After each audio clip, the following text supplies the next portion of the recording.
the great happiness. गारवोच निवातोच संतुष्टीच कतन्युता कालेन धम्म सवनं येतं मंगलमुत्तमं.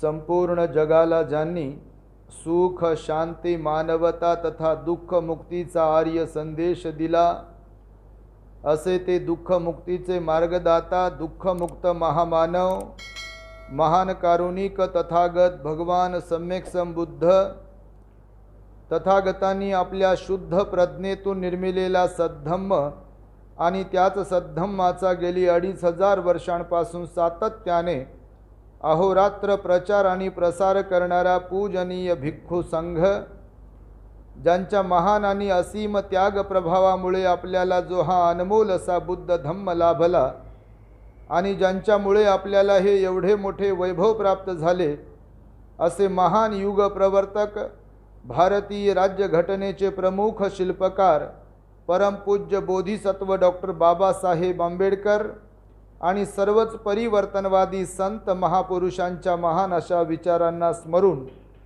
आज या वर्षावास पर्वातील महान मंगलमय दिनी आपल्या धम्मदीप बुद्ध विहारात उपस्थित नंदनवन कॉलनी आणि परिसरातील सर्व श्रद्धा बुद्धिशील संपन्न उपासक उपासिका, बालक तथा बालिका, तद्वतच दी ग्रेट हॅपीनेस या आपल्या यूट्यूब चॅनलचे सर्वच दर्शक, आपणा सर्वांच्या प्रती सर्वप्रथम मी सद्भावना, मंगल मैत्री व्यक्त करतो आणि आपल्या सर्वांच्या हित सुखासाठी, सुखकर जीवनासाठी भगवान बुद्धांनी उपदेशिलेल्या सद्धम्माला प्रारंभ करतो. आपण सर्वांनी शांत, एकाग्र आणि श्रद्धायुक्त चित्ताद्वारे या अनमोल बुद्धवाणीला आपल्या हित सुखाकरिता श्रवण करावे, ग्रहण करावे.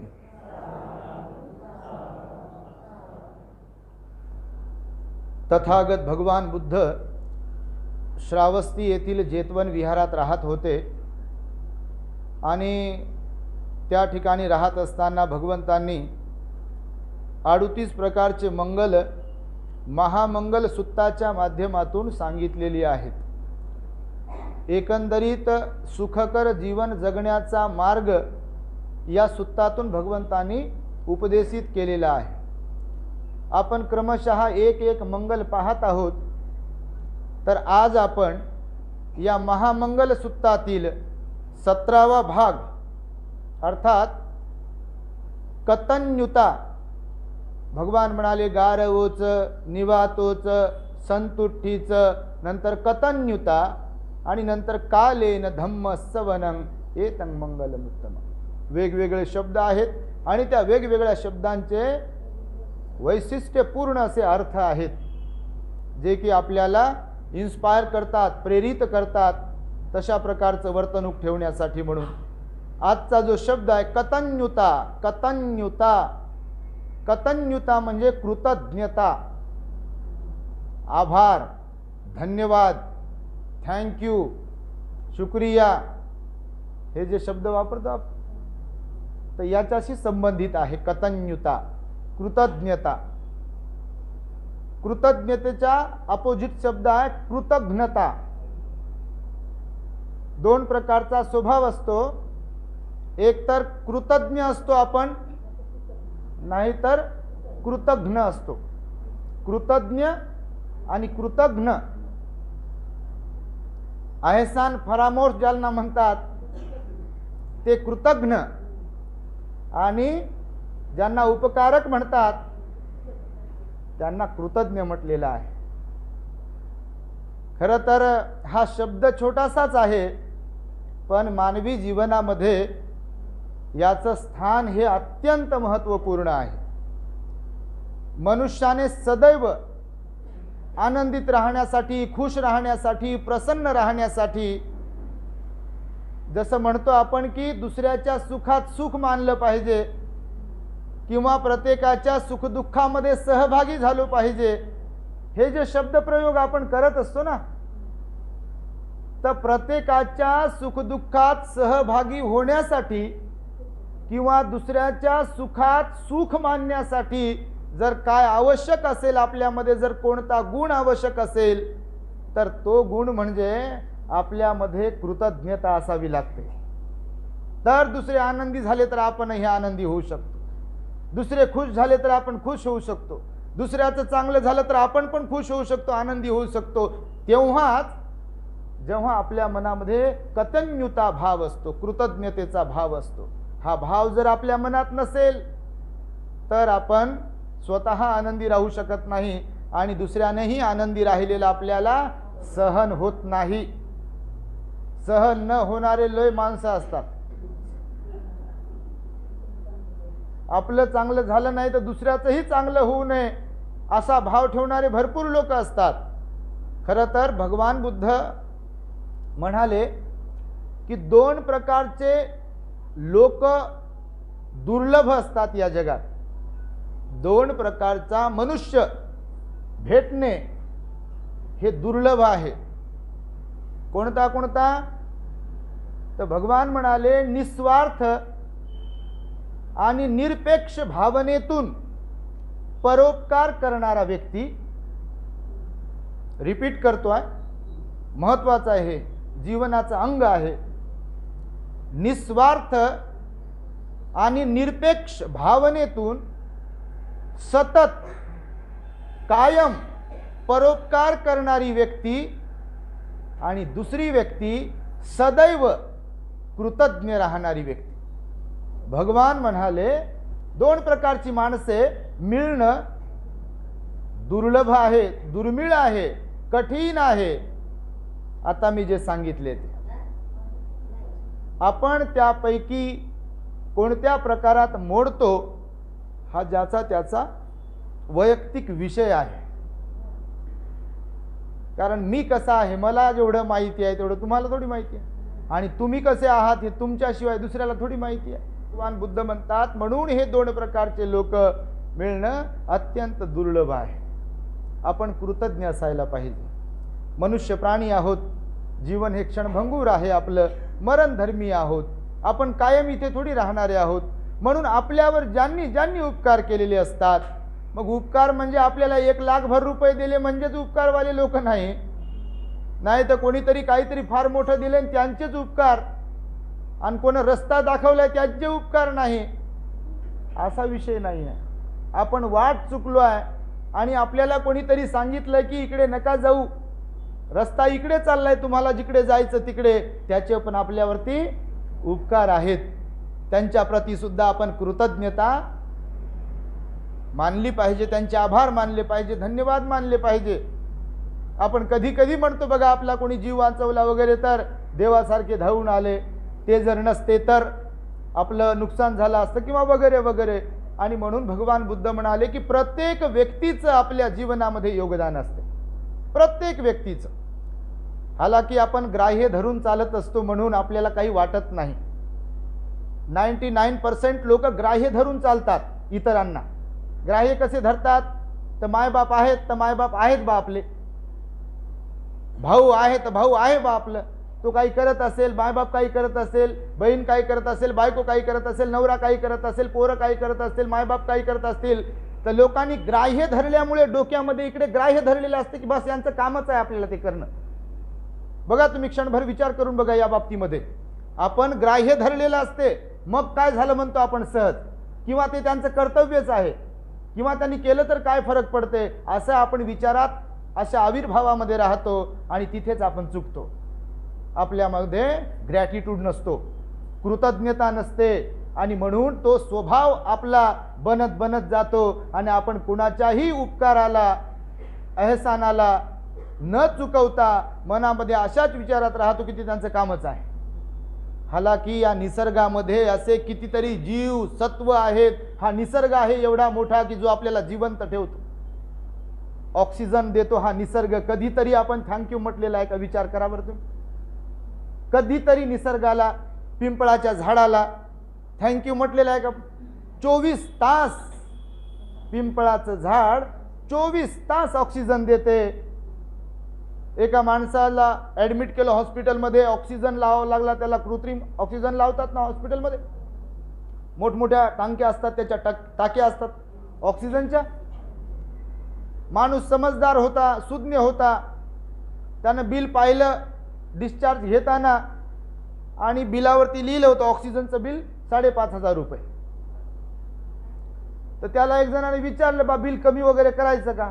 तो चांगला होता, सुज्ञ शहाणा होता, धार्मिक होता, दानशूर होता. तो म्हणे कोणतं बिल कमी करता? अहो ऑक्सिजनचे 5,500 रुपये आहेत, हे तर नथिंग आहेत.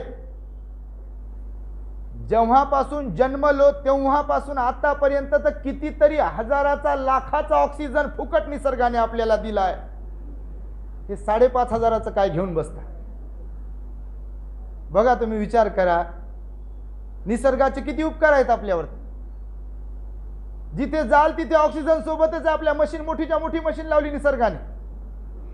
जिथे जाल तिथे, घरी जाल तर ऑक्सिजन सुरू, गच्चीवर जाल तर ऑक्सिजन सुरू, विहारात याल तर ऑक्सिजन सुरू, रस्त्याने चालाल तर ऑक्सिजन सुरू. पूर्ण वेळ ऑक्सिजन आहे. पूर्ण तोंडावाटे पण घेऊ शकतो, नाकावाटे पण घेऊ शकतो, एवढा ऑक्सिजनचा साठा या निसर्गामध्ये आहे. कधीतरी थँक्सफुल राहिलं पाहिजे आपण, कधीतरी आभार व्यक्त केले पाहिजे निसर्गाचे सुद्धा. कारण या निसर्गामध्ये तर जीव आहे ना. झाडांमध्ये जीव नसतो का? झाडांमध्ये सुद्धा जीव असतो. संध्याकाळ झाली की झाडाची पानं अशी होतात, आणि सकाळ झाली की असे बरोबर ते फुलतात. फुलं पण काही काही सायंकाळ झाली की असे मुरझून जातात, आणि सकाळ झाली की पुन्हा फुलतात. लव्हाळा म्हणून एक गवत असते गावाकडे, आमच्याकडे लव्हाळा म्हणतात, तुमच्याकडे काय म्हणतात माहीत नाही. त्याला असं बोट लागलं की ते पानं आपले असे लाजाळू. फार हुशार आहे तुम्ही. तुमच्या हुशारीची तर बापा तुलनाच करायला नको. तर लवाळा गवत, लाजाळू गवत, तर त्याची खासियत बघा, त्याला असा धक्का लागला की ते असे पानं मिटवून घेते आपले, आणि थोड्या वेळानंतर मग पुन्हा जैसे ते होते. प्रत्येक सत्वामध्ये, प्रत्येक निसर्गातल्या झाडामध्ये जीव असतो. त्याला पाण्याची आवश्यकता आहे, त्याला हवेची आवश्यकता आहे, नाही का? आणि म्हणून त्यालाही ऑक्सिजनची आवश्यकता आहे. काही काही झाडांना कार्बन डायऑक्साईड सोडतात, ऑक्सिजन घेतात. काही काही झाडं पूर्ण वेळ ऑक्सिजन सोडतात. तर हे यासाठी म्हणून सांगतो आहे की आपण निसर्गाचे सुद्धा आभार मानले पाहिजे, की निसर्गामुळे आपल्याला ऑक्सिजन मिळतो, निसर्गामुळे हवा आपल्याला मिळते, खेळती हवा राहते. बघा, झाडं आजूबाजूला जरा झाडं असतील तर बघा, अशी हवा सुटते मस्तपैकी, थंडगार हवा देते. झाडं उन्हाळ्याच्या दिवसांमध्ये लिंबाच्या झाडाखाली मस्त लोक थांबतात. गावाकडे लोक मस्तपैकी चटई, खाट वगैरे टाकतात, आणि तिथे शांतपणे झोप लागते लोकांना. एवढ्या तीव्र उन्हामध्ये ते लिंबाचं झाड शांत सावली देते, आणि त्यामुळे त्याच्या प्रती सुद्धा आपण आभार व्यक्त केले पाहिजे. कृतज्ञता ही खूप महत्त्वाची आहे. मी सर्वप्रथम तुम्हाला सांगेल की भगवान बुद्धांनी जे आता सांगितलेला 2 लोक आहेत ते तर दुर्मिळच आहेत. आपल्यात ती क्वालिटी असायला पाहिजे. जेव्हा कधी आपण काही सेवा करतो, जेव्हा कधी काही आपण मदत करतो, कुणाला कोणतीही मदत असेल, तर भगवान बुद्ध म्हणाले त्याच्यामध्ये मदत करताना आपल्यामध्ये निस्वार्थपणा आणि निरपेक्ष भाव असायला पाहिजे. एवढं दिलं आणि आव एवढ्याचा जर आणला तर ते आपण दिलेलंच नसते कधी. जे काही समजा देतो, कुणालाही समजा देताना, मदत करतानाची गोष्ट, एवढं जर दिलं आणि एवढाचा आव आणलाय तर बिलकुल त्याचं पुण्य नाही आहे भगवान म्हणाले. कारण ते दिल्या गेलेलं नाही आहे. दिल्यानंतर 100 लोकांना सांगितलं असेल आपण की मी दिलं, मी दिलं, मी दिलं, सोडलंच नाही त्याच्या प्रतीची आसक्ती, दिलंय कुठं? ज्याला त्याला भेटलं त्याला सांगतच असेल आपण की मी दिलंय, मी दिलंय, मी दिलंय, तर ते अजून तर तुमच्याकडेच आहे ना, दिलंय कुठे? जर दिलं असतं तर त्याच्या प्रतीची जी आसक्ती आहे ती आपल्या मनात राहिली नसती. एक पुण्यकर्म म्हणून, निस्वार्थ म्हणून, दुसऱ्याच्यासाठी म्हणून आपण दिलंय, डोक्यातून काढून टाकलं, बस आपलं पुण्य झालंय. दुसऱ्याला सांगून आपली पाठ थोपटून घेणं त्याला देणं म्हणत नाहीत. भगवंताने सांगितलंय. दानाच्याही संदर्भात भगवान बुद्ध म्हणाले, या हाताने दिलं तर या हाताला त्याची खबर लागली नाही पाहिजे, त्याला दान म्हणतात. लोकांनी पाहावं, लोकांनी मग पाहून विचार करावा वगैरे वगैरे. जसं तुम्हाला परवाला कालही सांगितलं मी की तिकडे गेल्यानंतर 10 रुपये दिलेच नाही. त्या दिवशी तुम्हाला मी सांगितलं 1 गाणं झालं, 2 गाणं झालं, 3 गाणं झाले, आणि याला चिठ्ठी काय दिसत नसेल का त्याच्या डोळ्याकडे पाहते, त्याच्या हाताकडे पाहते, त्याच्या डोळ्याकडे पाहते, त्याच्या हाताकडे पाहते.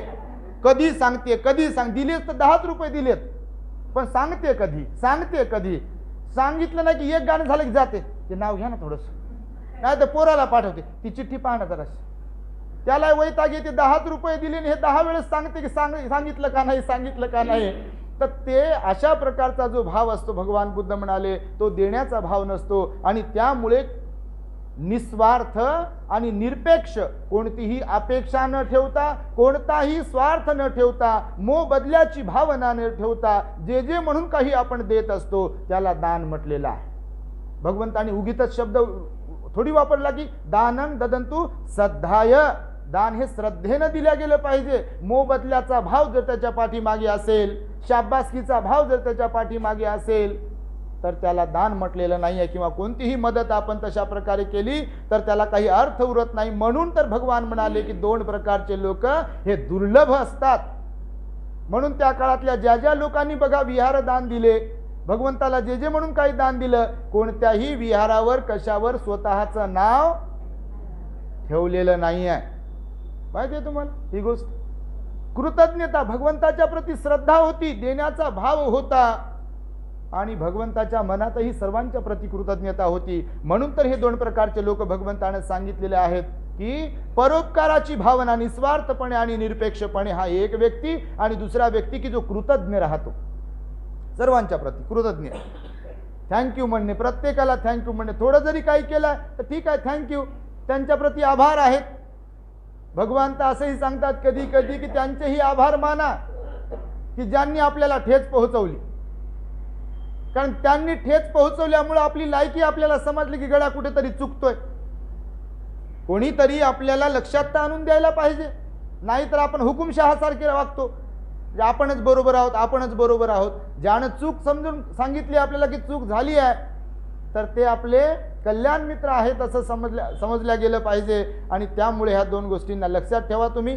भगवंताचं उदाहरण तुम्हाला मी सांगेल की जेव्हा सिद्धार्थ गौतम बुद्ध झाले तर सिद्धार्थ गौतम जन्मल्यानंतर त्यांची आई लगेच निवर्तली होती.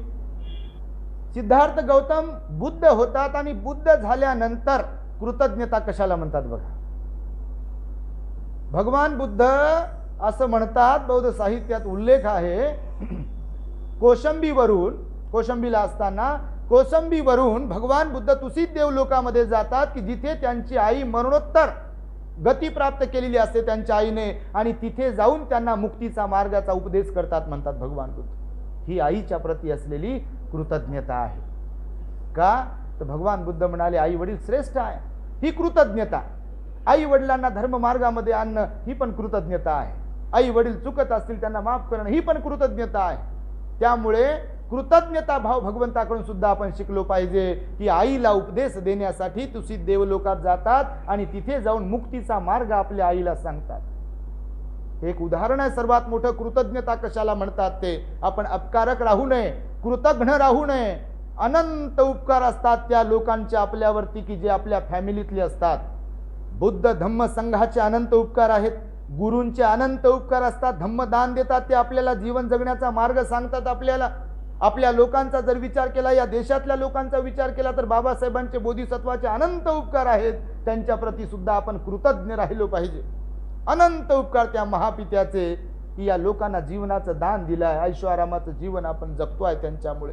आणि म्हणून मी आपल्या लोकांना नेहमी सांगतो की केवळ स्वतः ऐशोआरामाच्या जीवनामध्ये रमून राहणं किंवा त्याचा उपभोग घेत राहणं एवढंच बाबासाहेबांना अभिप्रेत नव्हतं. जर खरंच अंतकरणातून वाटत असेल की हे सब कुछ बाबा साहब की बदौलत है तर त्यांना अभिप्रेत असलेलं काम आपल्याकडून झालं पाहिजे. धार्मिक, सामाजिक, शैक्षणिक क्षेत्रामध्ये, राजकीय क्षेत्रामध्ये, सगळ्या क्षेत्रामध्ये आपलं योगदान आपण दिलं पाहिजे. जर बाबासाहेब पूर्ण जीवन समर्पित करून देऊ शकतात, जीवन कुर्बान करू शकतात, आपला संसार, प्रपंच, लेकरं बाळ जर कुर्बान करू शकतात तर आपण केवळ जय भीम म्हणणं, आपण केवळ 10-20 रुपयाचा हार टाकणं त्यांच्या फोटोला, मूर्तीला, आणि जयंतीच्या दिवशी नाचणं हीच एवढीच कृतज्ञता असेल का?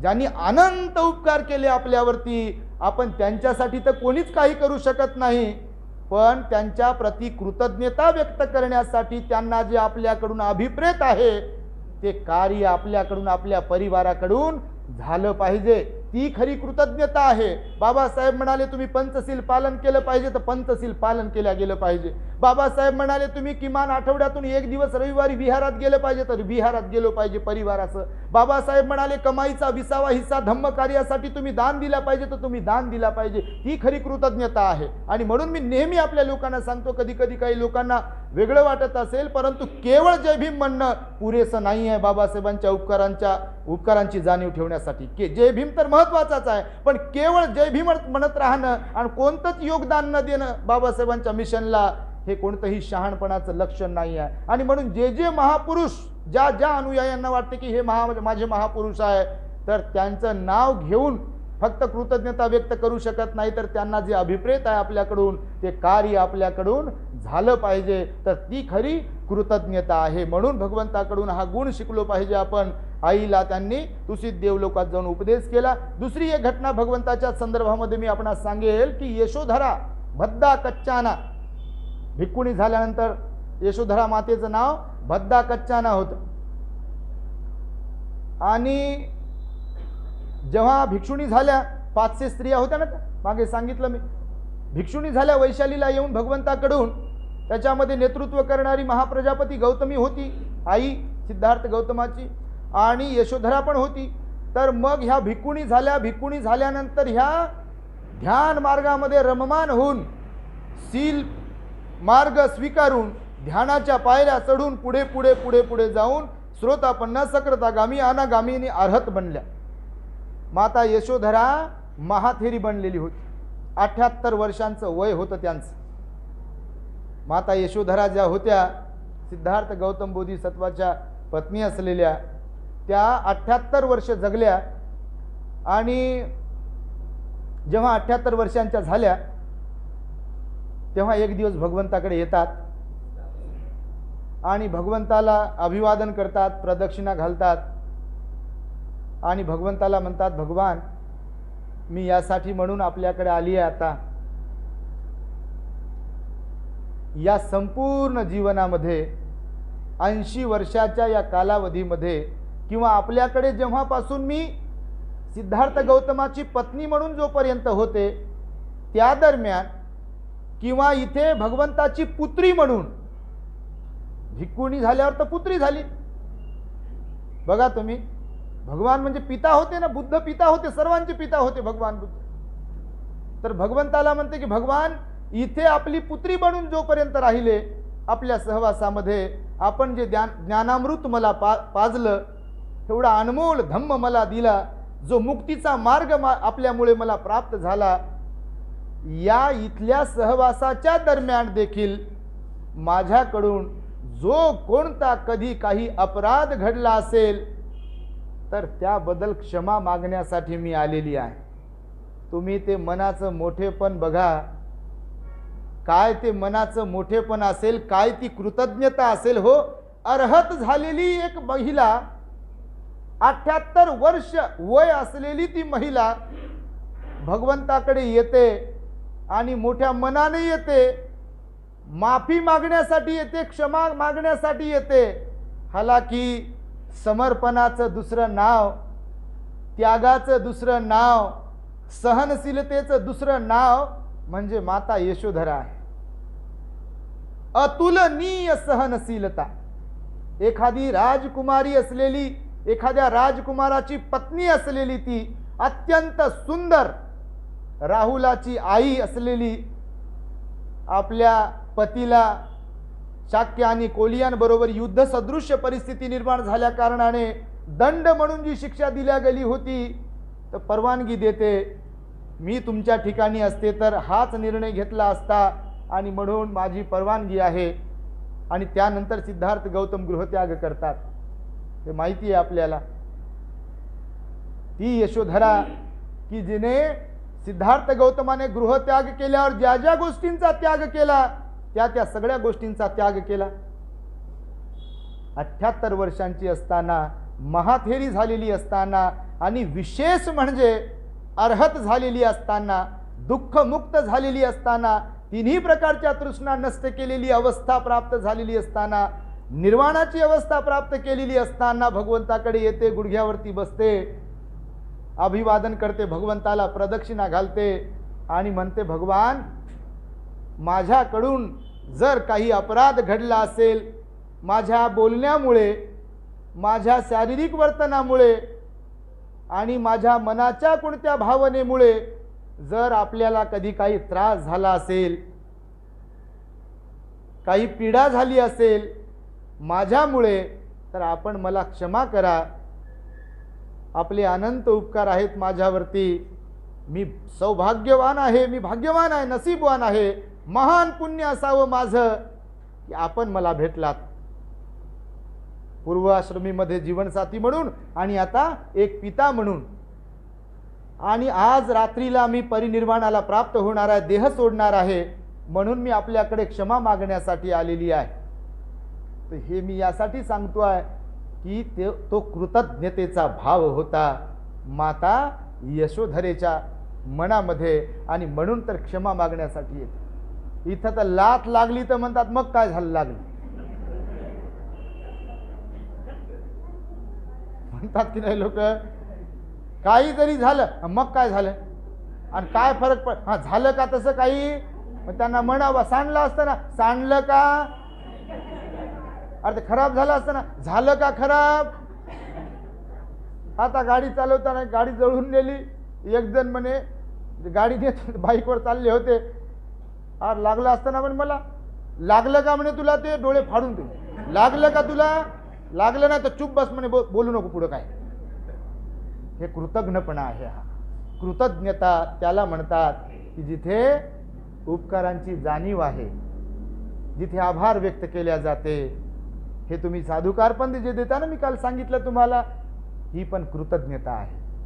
एवढी मोठी अनमोल वाणी ऐकल्या जाते आणि आपल्याकडून आपल्या हृदयातून साधुकार दिला गेला पाहिजे, ही पण तर कृतज्ञता आहे. एवढी अनमोल वाणी भगवंताची आहे. ही जीवन मार्ग आपल्याला प्रदान करते, आपल्या चुका ज्या आहेत उजागर करते आणि त्याचं सोल्युशन उपाय आपल्याला सांगते. आपण भगवंताच्या बद्दल कृतज्ञ राहिलो पाहिजे, धम्माच्या बद्दल कृतज्ञ राहिलो पाहिजे आणि संघाच्या बद्दल कृतज्ञ राहिलो पाहिजे. सर्वांच्या प्रती कृतज्ञतेचा भाव आपण मनामध्ये बाळगला पाहिजे.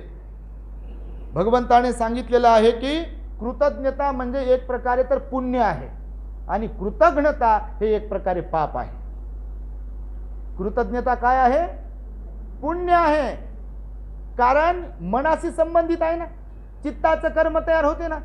चित्तामध्ये आपल्या कृतज्ञता असेल तर पुण्यकर्म आहे ते, आणि चित्तामध्ये दुष्ट भाव तयार होत असेल तर कृतज्ञता म्हणजे ते पाप कर्म आहे. आणि त्यामुळे सदैव आपल्या मनामध्ये कृतज्ञताच असावी, सर्वांच्या प्रति कृतज्ञता असावी. एक उपासकाचं उदाहरण आहे. आता एका उपासकांच्या घरी गेलो होतो. त्यांच्या परिवारातले लोक सांगत होते की एक भंतीजी आजारी होते आणि ज्या व्यक्तीच्या बद्दल सांगत होते त्या व्यक्तीला चांगला स्वयंपाक बनवता येते. माणसांनाही पुरुषांनाही स्वयंपाक बनवता येते काही काही. तर त्यांच्या घरच्या लोकांनी सांगितलं सर्वांनी की जेव्हा भंतेजी आजारी होते हॉस्पिटलमध्ये, तर रोज सकाळी लवकर उठून स्वतःच्या हाताने स्वयंपाक बनवून टिफिन भरून ड्युटीला जाण्याच्या पूर्वी भंतेजीला जाऊन टिफिन देऊन यायची घरची. ही कृतज्ञता. काय तर रोज प्रवचन ऐकून त्यांच्याकडून ध्यानाचे धडे घेतल्यामुळे सील पालन कशाला म्हणतात, दानाचं महत्त्व काय आहे, बुद्धाचं महत्त्व काय आहे, बुद्धाचे उपदेश कसे आहेत, हे सगळं नेहमी नेहमी सांगितल्या जाते. आणि फुकटच जर घेतलं तर त्याचं महत्त्व राहील का आपल्याला. म्हणून ही कृतज्ञता आहे. कृतज्ञता व्यक्त करतोय ना म्हणजे फुकट नाही आहे, आपण कृतज्ञता व्यक्त करतोय, आभार व्यक्त करतोय. आणि त्यांनी त्या दिवशी सांगितलं मग किंवा रोज न चुकता सकाळी टिफिन नेऊन द्यायचे आणि पुन्हा संध्याकाळी दुसरे लोक टिफिन आणायचे, तर हे संध्याकाळी पुन्हा जायचे 1-2 घंटे तिथे आणि सेवा द्यायची भंतेजीच्या तिथे राहून. तर ही कृतज्ञता सुद्धा आपल्याला जमली पाहिजे. तर मला काय करायचंय, दवाखान्यात राहण्याच्या बाबतीमध्ये तुम्हाला एक उदाहरण सांगतो. लय उदाहरण आपल्याकडे लय मोठा साठा आहे,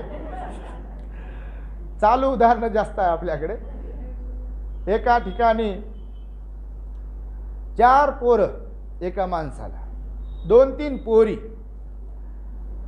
आणि 4 पोरं. तर ते आता काय चुकलंय असेल मायबापाचं, तर काय सांगा कोणाचं काय चुकते गणित, ते कोणाचं गणित चुकू शकते. तर बापाला झाला एक दुर्धर आजार आणि बापाला ऑपरेशन करायला सांगितलं डॉक्टरांनी. एक भाऊ म्हणते तू पहा म्हणते मला वेळ नाही, आणि दुसरा भाऊ म्हणते तूच पहा म्हणते मला वेळ नाही. त्या सुना पण म्हणतात आमच्यासाठी म्हाताऱ्यानं काहीच केलं नाही.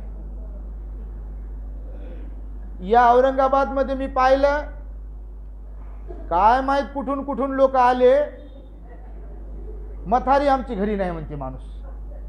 मायला मथारी म्हणते, बापाला मथार म्हणते, असे म्हणतात लोक. हे मी विचार करतो कधी कधी ते असं होते. मी विचार करतो की जर कधी गृहस्थ असतो आणि यांच्या परिवाराच्या जवळपासचा कोणी असतो, तर मग मी दाखवलं असतं यांना काय असते ते. आईला माथारी म्हणणं, बापाला माथारा म्हणणं. याचं नाक नकटा आहे, समजा हे रस्त्यानं चाललं 4 चौघात पाहुण्यात बसलं, याला जर म्हटलं हे नकट्या उठ, मायनं बापानं भावानं बहिणीनं समजा म्हटलं हे नकट्या उठ, कसं वाटतं आपल्याला. समजा आपण काळे आहोत आणि आपल्याला म्हटलं मग हे काळ्या उठ, चांगलं वाटते का ते. आईला तुम्ही माथार म्हणता, माथारी म्हणता, बापाला माथार म्हणता, म्हणजे संपला विषय सगळा. म्हणजे माथार म्हणजे आलं ना परकेपणाचा भाव तुमच्या मनामध्ये. अरे तोंड भरून आई म्हणा, बापा तुम्ही लेकराला बाळाला कितीतरी वेळा बाळा, दादा, चिंटू, मामा काय काय म्हणत असाल तुम्ही, आणि तोच लेकरू तेच पोरं म्हातारं झाल्यानंतर म्हातारं म्हणत असतील तर ते योग्य नाही, अनादर आहे त्याच्यामध्ये. यासाठी मी सांगतोय. तर मग ते पोरी आल्या लग्न झालेल्या, आणि पोरींनी बापाला घेतलं आणि दवाखान्यात नेलं, आणि सारे जण पोरं वगैरे सुना वगैरे जे आहे घरी झोपून मस्तपैकी. आताची घटना मी तुम्हाला सांगतो आहे, ताजी घटना. याच्यामध्ये कृतज्ञता आहे की कृतज्ञता आहे.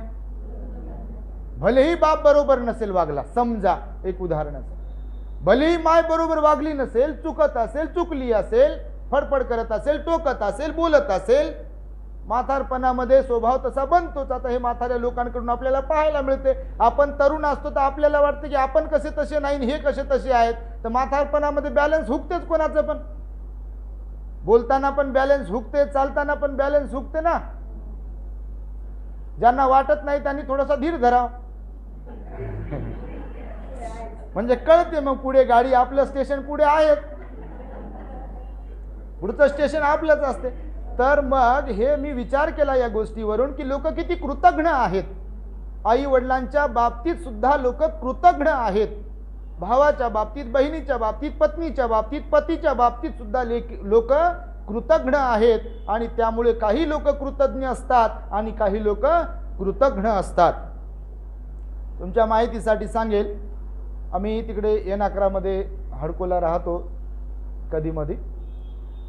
तर तुम्हाला सांगितलं असेल माहित नाही, तर स्वभाव आहे प्रत्येकाचा.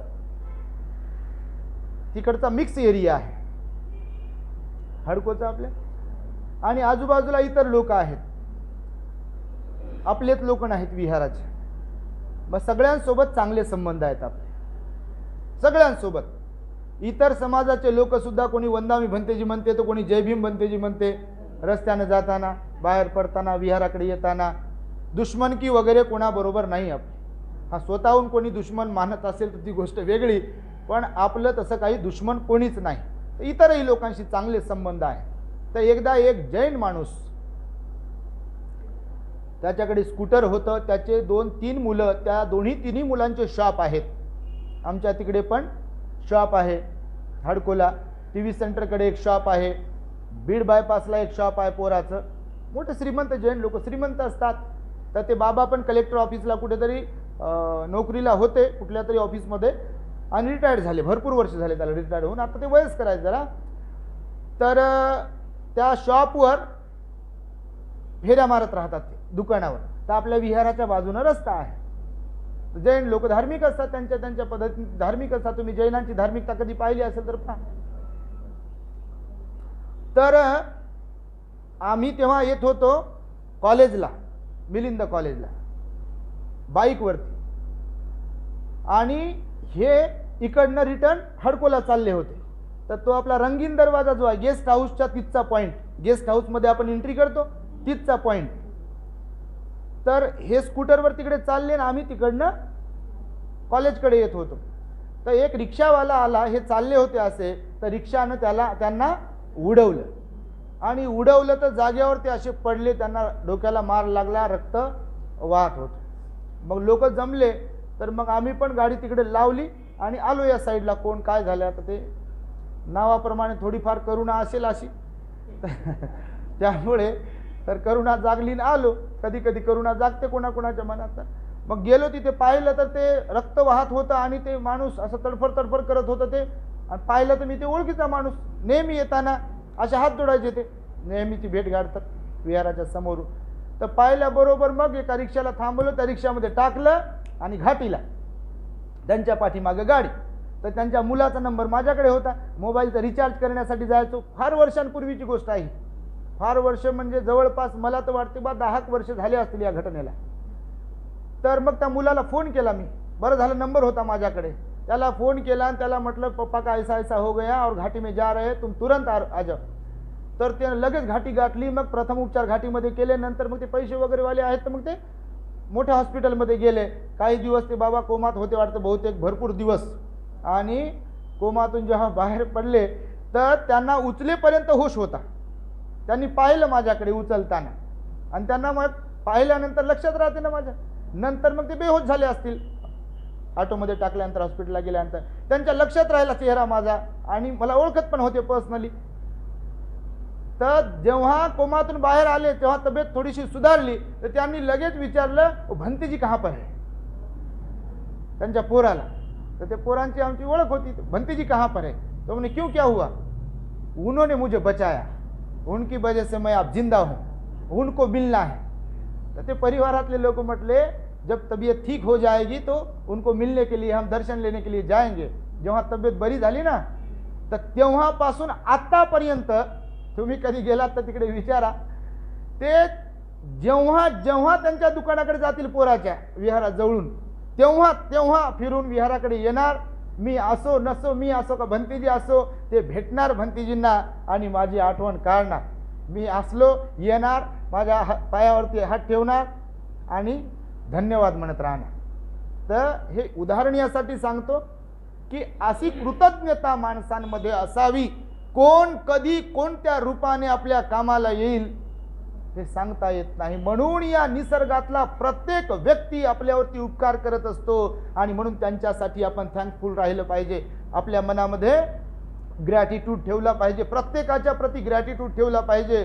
आपण कधी कधी कोणामुळे वाचतो, तर कधी कोणामुळे संकटात पडताना वाचतो, वेगवेगळ्या प्रकारे. आणि त्यासाठी म्हणून कृतज्ञता हा भाव आपल्यात असावा. म्हणून मला आठवलं म्हणून सांगितलं तुम्हाला.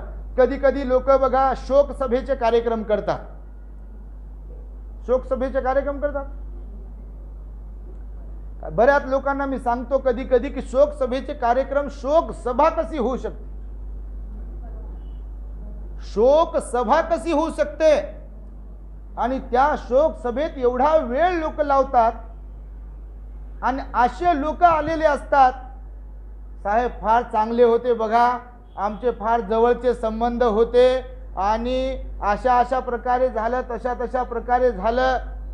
आणि हकीकतमध्ये जेव्हा जिवंत होते तेव्हा येऊनही पाहिलं नाही, आणि मेल्यावर कौतुक करते.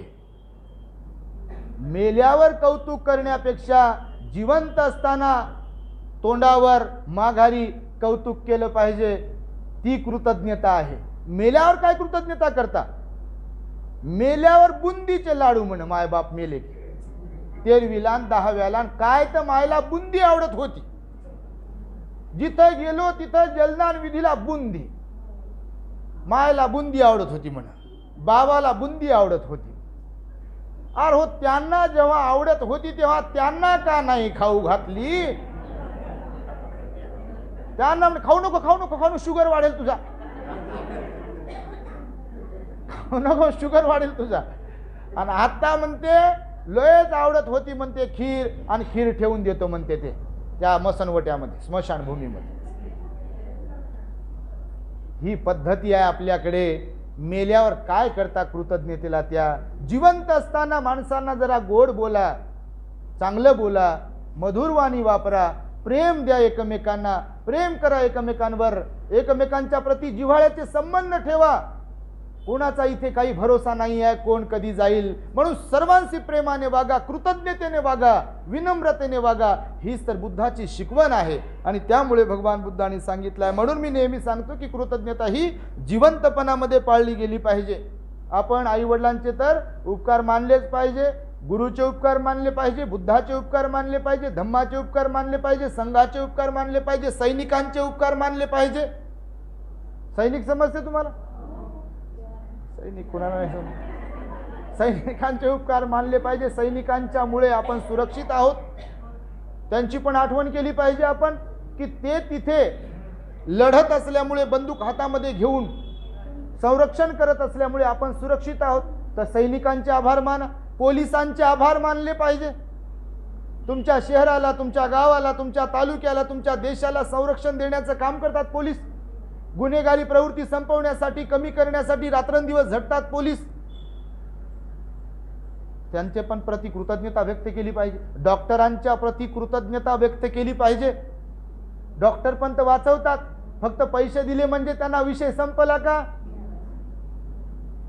डॉक्टरांना पण म्हटलं पाहिजे धन्यवाद साहेब, आपण वाचवलं किंवा या आजारातून बरं केलं आम्हाला, आमच्या आईला, आम्हाला, बापाला, भावाला, पोराला, पोरीला, कोणाला जे काही केलं असेल तर धन्यवाद म्हणावं डॉक्टरांना. जेव्हा आजारी नसतो तेव्हाही जाऊन एखाद्या वेळेस भेटावं डॉक्टरांना. कोण भेटायला बसले? काय पैसे घेतले नाही का त्याने? काय फुकट इंजेक्शन दिलं का? आणि काय फुकट गोळ्या दिल्या का त्यांनी? काय भेटायचं त्यांना? आणि सैनिकांचे काय आभार मानायचे का? पगार घेत नाही का ते? आणि पोलिसांचे काय आभार मानायचे का? पगार घेत नाही का ते? आता ही कृतज्ञता झाली का? मग असा विचार करणं किंवा अशा विचारांमध्ये राहणं ही कृतज्ञता झाली. आणि कृतज्ञता आपल्या मनाला प्रफुल्लित ठेवते. तुमच्या माहितीसाठी हृदयाशी संबंध असतो, आपल्या भावनेचा, स्वभावाचा हृदयाशी संबंध आहे. उगीच ध्यान करायला नाही सांगितलं, आणि ध्यानाचा उगीच आपल्या ब्लड प्रेशरवरती इफेक्ट होतो असं उगीच नाही सांगितलं भगवंताने. आपण जेव्हा रागात असतो, द्वेषात असतो, तेव्हा थोड्या वेळासाठी जरी श्वास पाहिला तर आपण नॉर्मल होत असतो. चिडचिडेपणा आला असेल, कुणाप्रती क्रोध आला असेल, तुम्ही डोळे बंद केले आणि 4-5 मिनिटासाठी असे 2-4 श्वास घेऊन नंतर श्वास स्थिर करून आपल्या श्वासाकडे लक्ष दिले ना, तर ऑटोमॅटिकली बॉडी जी अशी कंपायमांड झालेली असते, अशी अशी करते ना, राग वगैरे आल्यावर, चिड वगैरे आल्यावर किंवा घाबरल्यावर, तर श्वासाकडे जेव्हा डोळे बंद करून पाहिलं तर ती ऑटोमॅटिकली अशी नॉर्मल होते बॉडी. बघा, तुम्ही कधी करून पाहता. भांडण झाल्यावर कधी करावं हे, वाद झाल्यावर कधी करावं, आणि कधी बुद्धाची आठवण येईल आपल्याला हे, आहे का? असं वाटेल तुम्हाला, पण असं करायला पाहिजे. कारण रागाच्या भरात काही करतो आपण. त्यामुळे सर्वांचे आभार मानले पाहिजे. विदेशातले लोक जे असतात बघा, ते फार कृतज्ञ असतात. आपले भारतीय भिक्खू जेव्हा श्रीलंकेला जातात ना, थायलंडला, ब्रह्मदेशाला जातात ना, तर त्यांना स्पेशल ट्रीटमेंट असते. कोरियाला गेले, लाओसला गेले, कंबोडियाला गेले, भारतीय भिक्खू जेव्हा बाहेर जातात तेव्हा त्यांचा विशेष सन्मान असतो. का माहिती आहे तुम्हाला? कारण ते भारत भूमीत, बुद्ध भूमीतून आलेले बुद्धपुत्र आहेत. असं समजतात ते की आम्हाला बुद्धाचं, भगवंताचं दर्शन होत आहे तुमच्या माध्यमातून. एवढा रिस्पेक्ट आहे. चायना असेल, जापान असेल, लाओस असेल, कंबोडिया असेल, श्रीलंका असेल, या देशांमध्ये भारतातून आलेल्या भिक्खूंचाच नव्हे तर उपासकांचा देखील तुम्ही कधी अनुभवला असेल. हम इंडिया से आए हैं, तिकडे जाऊन जर कधी म्हणाले की आय एम फ्रॉम इंडिया, असं जर तुम्ही तिकडे म्हणालात तर ते लोक इंडिया, बुद्धास कंट्री, बुद्ध भूमी असे म्हणतात ते लोक. अनेक भिक्खूंनी ते अनुभवलेलं आहे, उपासकांनी पण ते अनुभवलं असेल. ते लोक कृतज्ञ आहेत कारण जगाला भारताने बुद्ध दिला. भारत भूमीतून जगात सगळीकडे बुद्ध गेला ना, आणि त्यामुळे विदेशी लोक सुद्धा फार त्या दिवशी मी नाशिकला गेलो होतो बघा. नाशिकच्या लेणीमध्ये आपला परित्राण पाठ रेकॉर्ड केला, मी आपल्या चॅनलला टाकला. परित्राण नाशिकच्या त्या आराध भूमीमध्ये रेकॉर्ड केला. मी बसलो असं परित्राण म्हणत बसलो होतो. मी एकटाच होतो, लोक मग भंतेजी बाहेर बसले होते, लोक येत होते. मग मी म्हणत होतो परित्राण, तर मग गोंधळ वगैरे शांत झाला. मग एक लोक येऊन बसत होते. मग त्याच्यामध्ये एक फॉरेनर आला कुठून तरी, त्यानं काहीतरी आम्हाला काही डॉलर काही नोट दिली, एक कितीतरी डॉलरची एक नोट दिली. आणि मी काय पाहिलं नाही, पण ते लक्षात आले डॉलर दिल्या म्हणजे बाहेरच्या माणसाने दिले. ते पैसे आणून ठेवले. आता मी म्हटलं बा आता हे थांबून लोकांना सांगावं कधी. ते म्हणत होतो बा पैसे टाकू नका वगैरे असं, पण ते परित्राण कंटिन्यू सुरू होता रेकॉर्डिंग करणं. तर त्यानं येऊन ते पैसे ठेवले, दर्शन घेतलं आणि निघून गेला. कोण होता काय माहिती नाही. तर बघा ना, तर त्याला पाली समजत असेल, पण त्याला भिक्खू आहेत हे मात्र निश्चित माहीत असावं, लेण्या आहेत हे माहीत निश्चित असावं. एकटाच आला होता बाहेर, भंतीजींनी मला सांगितलं, एकटा आला बाहेरून, बाहेर देशातून. आपल्याला बुद्ध गयला जाता येईना बापा, हाडं गेले तरी बुद्ध गया होईना आपली. लोकांना सांगतो बा बुद्ध गयला जात राहा, दरवर्षी गेले तरी फार चांगलं आहे, 2 वर्षाने गेले तरी फार चांगलं आहे, नेहमी गेले तरी चांगलं आहे ना बापा. कमवले कमवले कमवले, दवाखान्यात जाणं घालण्याच्या ऐवजी बुद्धाच्या दर्शनामध्ये घातलं तर ते तरी पुण्य होईल. नेहमी सदैव बुद्ध गयला गेलो पाहिजे, दीक्षाभूमीला गेलो पाहिजे, चैत्यभूमीला गेलो पाहिजे, लेण्यांवरती गेलो पाहिजे. आपण बुद्ध लेण्यांवरती आपला मोठा वारसा आहे, आपण जात राहिलो पाहिजे. बौद्ध भिक्खू संघाच्या प्रती सुद्धा कृतज्ञ राहिलो पाहिजे. आपण सर्वांच्या प्रती कृतज्ञ राहिलं पाहिजे. विदेशातून लोक पैसे खर्च करून इथे येतात लेण्या पाहण्यासाठी, आणि आपल्याला इथं कुठं जायचं तर आपण म्हणतो नाही माझी कंबर दुखते, गुडगा दुखते, घरीच कोणी नाही, आणि लेकरू कोण सांभाळेल माझ्या मुलीचं, आणि माझ्या मुलाचं लेकरू कोण सांभाळेल, आणि घर कोणी धुवून नेईल, घर कोण सांभाळेल, असे आपले विचार असतात. आणि त्यामुळे एकमेकांच्यावर छोट्या छोट्या गोष्टींमुळे आरोप प्रत्यारोप करण्याच्या ऐवजी आपण कृतज्ञता व्यक्त करत राहिलो पाहिजे, आभार व्यक्त करत राहिलो पाहिजे, थँक्यू म्हणत राहिलो पाहिजे, प्रत्येकाला धन्यवाद म्हणत राहिलो पाहिजे आपण. त्यामुळे मन आपलं एकदम असं नॉर्मल बनते, मनाशी रिलेटेड आहे ना ते, ह्या सगळ्या गोष्टी ज्या भाव आहे ना तो मनाशी. हसलं पाहिजे, चेहऱ्यावरती हसलं पाहिजे, म्हणजे चेहऱ्यावर हास्य ठेवलं पाहिजे. मी नेहमी सांगतो तुम्हाला, हे उगीच सांगत नाही, जोक म्हणून सांगत नाही मी तुम्हाला. चेहरा हसरा ठेवत राहा, गंभीर नका राहत राहू कोणी पण. आपण पण गंभीर राहत नाही जास्त, ध्यानाच्या वेळेला गंभीर राहतो आपण, एरवी गंभीर राहत नाही. कारण भगवंतानं सांगितलं प्रसन्न मुद्रा ठेवत राहा, आणि आपल्या संपर्कातल्या लोकांना प्रसन्न ठेवत राहा, आणि तुम्ही स्वतःही प्रसन्न राहत राहा. हा, सुख दुःख संकट काय कमी जास्त आजार येत राहील जात राहील, परंतु चेहऱ्यावर हास्य ठेवायला कोणतं पेट्रोल जळते आपलं. आणि चेहऱ्यावर हास्य तेव्हाच ठेवू शकतो जेव्हा मनात प्रसन्न भाव असेल. नेहमीच असे गाठच मारून ठेवल्यावर इकडे प्रसन्नता येईलच कशी. म्हणून गाठी मारण्याच्या ऐवजी, आरोप प्रत्यारोप, दुसऱ्याला नाव ठेवण्याच्या ऐवजी सर्वांच्या प्रती कृतज्ञतेचा भाव बाळगला तर आपला चेहरा प्रसन्न राहू शकते. आणि प्रसन्न चेहरा, काळा व्यक्ती जरी असेल, सांगतो तुम्हाला, महिला पुरुष कोणी पण असो, रंग काळा जरी असेल, नाकडोळे बरोबर जरी नसतील, पण चेहऱ्यावर जर स्मित हास्य असेल, प्रसन्नता असेल ना, तर सौंदर्य खुलून दिसते बघा तुम्हाला सांग. पण चेहरा लयच सुंदर समजा रूपाना आपला, आणि चेहऱ्यावर लयच राग, लयच तिटकारा, लयच द्वेष, मीपणा, अहंकार, तर किती चेहरा सुंदर जरी असला समजा रूपाने, तर ते लयच खराब दिसते तुम्हाला सांगतो. तर तसा खराब चेहरा आपण आपला करू नये, चेहरा चांगलाच ठेवावा. यासाठी म्हणून कृतज्ञतेचा हा गुण सांगितला. आणि शेवटचे आता 2 पॉईंट सांगतो मी तुम्हाला. आता जे मी म्हणालो की तुम्हाला स्वतः खुश राहत राहा, इतरांना पण खुश ठेवत राहा, सरप्राईज द्यायला शिकत राहा. घरच्या लोकांना, जवळच्या लोकांना सरप्राईज समजते ना तुम्हाला? तुम्हाला काय नाही समजत, लय हुशार तुम्ही. सरप्राईज देत राहा, कधी पोरांना सरप्राईज देत राहा, काही असो, छोटं मोठं कोणतंही असो. पतीनं पत्नीला सरप्राईज दिलं पाहिजे, पत्नीनं पतीला सरप्राईज दिलं पाहिजे. सर्वात महत्त्वाचं म्हणजे मायबापाला पण सरप्राईज देत राहा, कधी कधी चांगलं चांगलं सरप्राईज दिलं पाहिजे ना. आईला पण मिठी मारली पाहिजे. गृहस्थ आहात तुम्ही, कधी कधी वडिलांना पण मिठी मारली पाहिजे, कधी कधी त्यांच्या पण पाठीवर हात ठेवला पाहिजे कधी कधी. हे मन लावून ऐकत जा मी जे काय बोलतोय. रिपीट जरी होत असेल तर अशा विचारात राहू नका की हे रिपीट होते. रिपीट 1000 वेळा रिपीट होऊ द्या. हा जीवन जगण्याचा मार्ग आहे. बापाच्या जवळ बसत राहा कधीतरी. बायकोच्या जवळ तर बसता, नवऱ्याच्या जवळ तर बसता का नाही? बसत असाल, गृहस्थ आहात ना तुम्ही, त्यात काही वाईट नाही आहे. पण जसे बसता, उदाहरणासाठी म्हणून सांगतोय, तसं आईच्या जवळही बसावं, बापाच्या जवळही बसावं, खांद्यावर हात ठेवावा, आईच्या, वडिलांच्या, भावाच्या. अहो तुम्ही करून तर पहा, हे करून तर पहा. हाच तर धम्म आहे, हाच तर बुद्धाचा उपदेश आहे.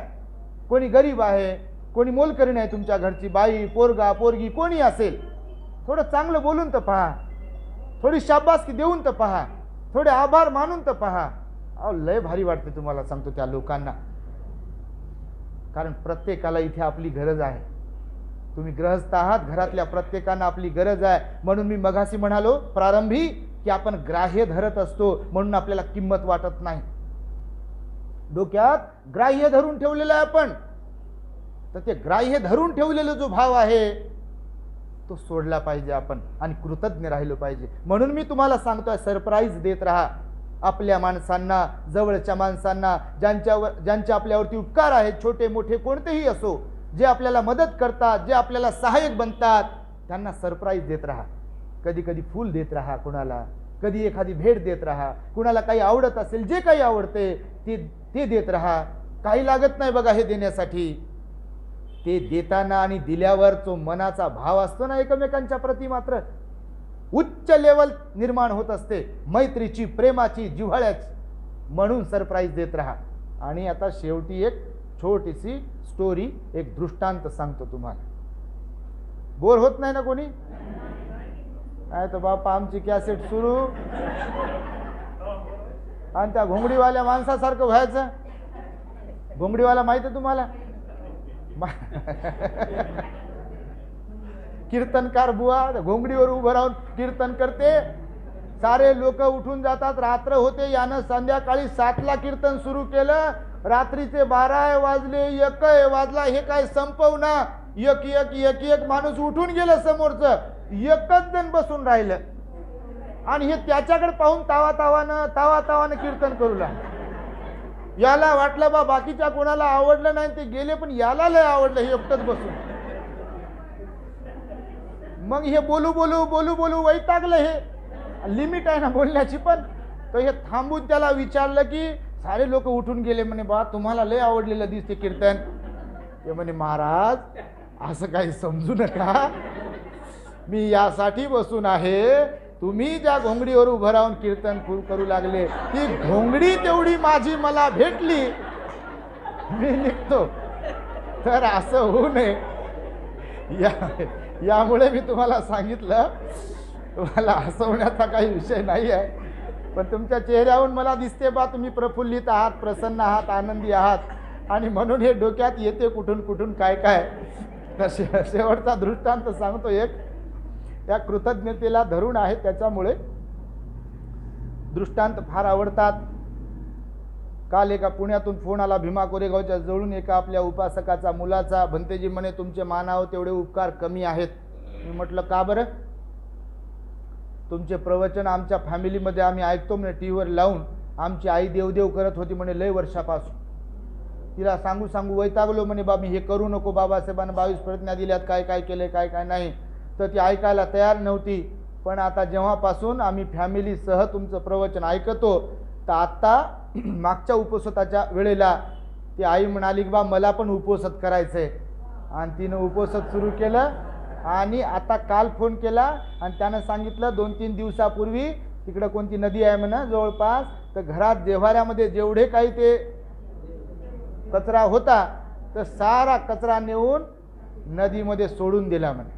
लय आनंद झाला, मला फार आनंद झाला. बघा तुम्हाला सांगतो हे परिवर्तन अपेक्षित आहे आणि परिवर्तनासाठी धम्म सवन कालेन धम्म सवन येतं मंगलमुत. मग काल तुम्हाला मी शिकवलं हे. तरी एक सिंह होता, दृष्टांत आहे, कथा आहे. एक सिंह होता, तो सिंहिणी बरोबर त्याच्या पत्नी बरोबर एका डोंगरातल्या गुफेमध्ये राहत होता. एक दिवस शिकारीसाठी म्हणून बाहेर पडला. डोंगराच्या नेमकं खाली एक तलाव होता आणि तलावाजवळ हरिण पाणी पिण्यासाठी आलं होतं. सिंहाची झाप असते, झडप असते. त्यानं एकदम फास्ट रनिंग केली. हरिण पण पळालं आणि ते पण पळालं. झडप मारता मारता सिंह त्या तलावाच्या काठी असलेल्या चिखलामध्ये जाऊन फसला. त्याचे चारी पाय. आणि फसला तर चांगलाच फसला. मग ते काही लोक पण मरतात बघा फसून, गाळामध्ये पोरं बिरं मरतात ना. सिंह फसून बसला. आता सिंहाला घाबरणारे सगळे प्राणी यायचे, त्याला पाहून दुरूनच पळून जायचे. मदत कोण करेल आता सिंहाला? तर मग दुरूनच प्राणी पळून जायचे. ते एकदा मग कोल्हा आला जवळपास थोडाफार. कोल्ह्यानं पाहिलं बा हा सिंह तर दिसतोय पण हा हलत डुलत नाही काही जास्त. तर त्याच्या जवळपास गेल्यानंतर त्याने धूम ठोकण्याचा प्रयत्न केला कोल्ह्यानं. या सिंहानं आवाज दिला त्याला, कोलोबा धावू नको, पळू नको, घाबरू नको, मी तुला काही करत नाही, मी फसलोय, मला जरा वाचव, माझ्या जवळच कोणी येत नाही, तू तरी आला जवळपास आणि तू थांबला तेव्हा तुझे फार उपकार होतील माझ्यावर, मला वाचव, यातून बाहेर काढ, काहीतरी युक्ती लढव, हे चिखल विखल बाजूला कर. कोल्हा म्हणे, महाराज जंगलाचे राजा आहात तुम्ही, मी तुमची मदत करेल, पण तुम्ही मदत केल्याबरोबर सुटका झाल्याबरोबर माझ्या नरडीचा जर घोट घेतला तर मला मदत करणं लयच महागात पडेल, तर तुमची मदत करू शकत नाही म्हणे, मी निघतो. मी ते म्हणे असं करू नको म्हणे, मी मरून जाईल, तुझे लय उपकार होतील, तुला वचन देतो की यानंतर जेवढ्या शिकारी करेल त्यातला अर्धा भाग तुझा, वचन देतो मी तुला. तर कोल्ह्याला वाटलं बा ठीक आहे, बघू विश्वास टाकून. कोल्हा म्हणे, बा बघा माझी बायको लेकरं घरी आहे, ते वनवासी बनतील मी जर गेलो, मला खाऊन टाकलं तर. ते म्हणे तसं होणार नाही, मी जंगलाचा राजा आहे, विश्वास ठेव. त्यानं काढलं सिंहाला बाहेर आणि काढल्यावर मग दोघांची मैत्री झाली. मग मैत्री झाली तर कोल्हा थोडासा लांब राहत होता आणि सिंह डोंगराजवळ राहत होता. तर सिंह दररोज शिकार केली की त्यातला थोडासा भाग कोल्ह्याला नेऊन देई, कारण जीव वाचवलाय ना. तर मग असं काही दिवस चाललं. एक दिवस सिंह म्हणे, पहा कोलोबा, कोले दादा, हे अंतर फार जास्त झालं, तुम्ही लांब राहता, मला तिकडे यावं लागते शिकार घेऊन, तोंडामध्ये ते शिकार घेऊन यावं लागते, तर तुम्ही एक काम करा, माझ्या गुफेच्या बाजूलाच एका गुहेमध्ये राहा. ते म्हणे तुमच्या जवळ राहायला हरकत नाही, पण माझा परिवार आहे, माझी बायको आहे. कोल्हा म्हणे, ते म्हणे काही हरकत नाही, मी तुला जागा देतो तिथे राहायला, बाजूला एका गुहेमध्ये, आणि तिथे राहा, माझी पण बायको आहे, आपण दोघं शिकारीला जात राहू, दोन्ही बायका घरी गप्पा मारत राहतील एकमेकीला. बाया असल्यावर तर टेन्शनच नाही बापा, काही कोणीतरी सोबतीला पाहिजे, फक्त 10 माणसं भेटले तर शांत बसतील, आणि 2 बाया भेटल्या साऱ्या गावाचा गर्दा सुरू होते मग तिथे. तर मग झालं, तिथे राहत होते. मग राहता राहता नराचा स्वभाव वेगळा असते, मादीचा स्वभाव वेगळा असते, माणसांचा पण स्वभाव वेगळा असते आणि स्त्रियांचा स्वभाव नॅचरली काही बाबतीमध्ये स्वभाव वेगळा असतो. तर मग राहत होते आजूबाजूला, शिकार करायला दोघे जायचे, दोन्ही महिला घरी असायच्या, सिंहणी पण असायची आणि कोल्हीणबाई असायची, दोघी गप्पा करायच्या मस्तपैकी. परंतु पुढे चालून सिंहणीला 2 पोरं झाले आणि कोल्हीणबाईला 2 पोरं झाले. संसार वाढला, 50 वेल मांडवाला चालली होती. तर मग सिंहणीच्या मनामध्ये दुष्ट भाव निर्माण झाला की आपला पती राया शिकार करतो आणि यांना फुकटचं खायला देतो, तर हे काही योग्य नाही. मग नवऱ्याच्या बद्दल संशय निर्माण झाला की बा यांचं काहीतरी असेल म्हणून हे फुकट खायला देऊ लागलं. स्वभाव काय भाव निर्माण होईल कुणाच्या मनात काही सांगता येते का? मग ही सिंहनी बाई काय करायची, हे दोघे जण शिकारीला गेले माणसं, की हे कोलिनीचे जे पिल्लं असायचे आणि कोलीनबाई तर आपल्या पिल्लांना लावून देऊन त्यांच्याशी भांडण करायला सुरुवात करायची, त्यांना घाबरवायची. हे असं सुरू. मग एक दिवस कोल्होबाला सांगितलं कोलीनबाईनं, धनी तुम्ही जाता शिकारीला, परंतु तुम्ही गेल्यानंतर मात्र असा कार्यक्रम सुरू होते, आम्हाला घाबरवतात, धमक्या देतात. सिंहनी बाई जी आहे ती एकदम धमक्या देते आम्हाला.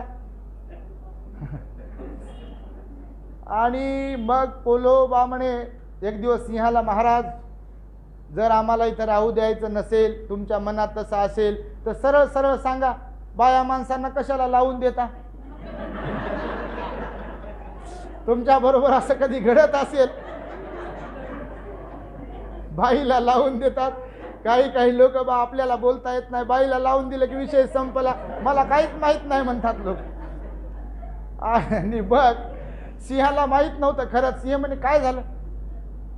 तर ते म्हणे पहा, आपण शिकारीला जेव्हा जातो तेव्हा तुमच्या बाईसाहेब आमच्या घरच्या बाईला पोरांना धमकवतात, शिव्या देतात, संशय घेतात त्यांच्यावरती, तर हे काही चांगलं नाही. आम्ही राहू नये असं वाटत असेल तर आम्ही आमचं जातो, कुठे राहतो. ते म्हणे असं कसं काय? नाही म्हणे, तुम्हाला कोणी काय म्हणणार नाही, मी बोलतो म्हणे बायकोला. सिंह म्हणे. मग सिंहानं घरी जाऊन बायकोला झापलं आणि बायकोला सांगितलं की बघ, मी कोल्याशी का म्हणून मैत्री केली किंवा त्याला का शिकारीतला घास भरवतो देतो माहिती आहे तुला? का वाटा देतोय? ते म्हणे माहीत नाही. तुला आठवतंय म्हणे मी काही दिवसांपूर्वी 2-4 दिवस बाहेरच होतो. ते म्हणे हो, मला वाटलं बा कुठं शिकारीसाठी वगैरे गेले असाल लांब, म्हणून येणं झालं नाही. ते म्हणे तसं नव्हतं काही. एकदा मी शिकार करायला गेलो तर तलावाच्या बाजूला असलेल्या गाळामध्ये मी फसलो आणि मला कोणीच वाचवत नव्हतं, गाळातून वरती काढत नव्हतं, तर या कोल्ह्याने मला जीवदान दिलं आणि वाचवलं, आणि म्हणून मी आज जिवंत आहे, आणि त्यामुळे त्यांच्या लेकराला त्याला आपण मदत करतोय.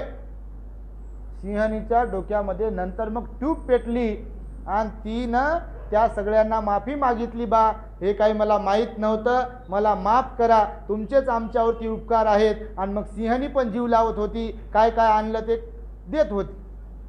तर ही कथा यासाठी म्हणून मी सांगितली, हा दृष्टांत, की जसं सिंहानं त्यांच्या लेकराने कोल्ह्याने केलेल्या उपकारांची जाणीव ठेवून त्यांच्या प्रती कृतज्ञता ठेवली, आभार व्यक्त केले, तसं आपण सुद्धा, आपण तर काही सिंह नाही, सिंहनी नाही तसं पाहायला गेलं तर, आणि कोलोबाई नाही, कोलीनबाई नाही, आपण माणूस आहोत नाही का, कोणी महिला कोणी पुरुष.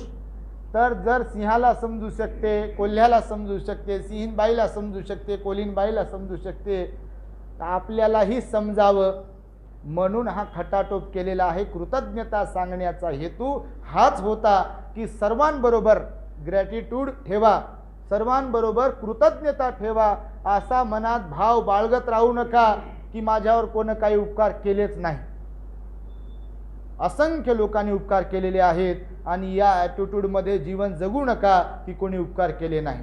सुरुवातीपासून तुम्हाला मी सांगितलं, निसर्गाचे पण उपकार आहेत, नोकरांचे नोकरिणींचे सुद्धा उपकार आहेत, गुरुजींचे उपकार आहेत, शाळेतल्या मास्तरांचे उपकार आहेत, प्राध्यापकांचे उपकार आहेत, संघाचे तर अनंत उपकार आहेत, बुद्धाचे धम्माचे संघाचे तर अनंत उपकार, बोधिसत्व बाबासाहेबांचे अनंत उपकार आहेत, संत महापुरुषांचे अनंत उपकार आहेत, प्रत्येकाचे मित्रांचे मैत्रिणींचे अनंत उपकार असतात आपल्यावरती. आणि त्यामुळे सर्वांच्या प्रति कृतज्ञतेचा भाव आपल्या मनी बाळगावा, यासाठी म्हणून भगवंतानी महामंगल सूक्तामध्ये जे कतन्युता शब्द प्रयोग येतं मंगलम उत्तम सांगितलंय. कतन्युता येतं मंगल म्हणजे कृतज्ञता अंगी असणे हे उत्तम मंगल आहे असे भगवान बुद्ध म्हणाले. आणि त्या माध्यमातून मी आपणास हा उपदेश दिलेला आहे, तेव्हा निश्चितपणे आपल्याला हा उपदेश समजला असेल. आपण आपल्या जीवनामध्ये उतरवून सर्वांच्या प्रती सद्भावना मंगल मैत्री व्यक्त करत राहावी, कृतज्ञता व्यक्त करत राहावी, अशा प्रकारची मंगल आणि उदात्त कामना व्यक्त करून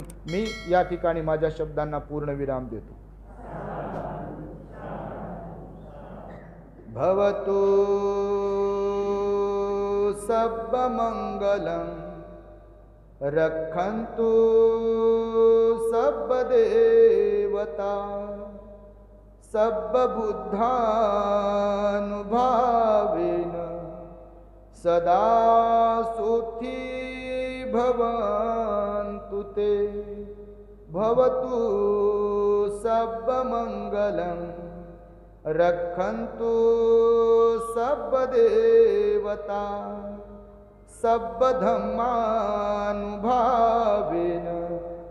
सदा सुखी भवन्तु ते। भवतु सर्वमङ्गलं रक्षन्तु सर्वदेवता सर्वसङ्घानुभावेन सदा सुखी भवन्तु ते।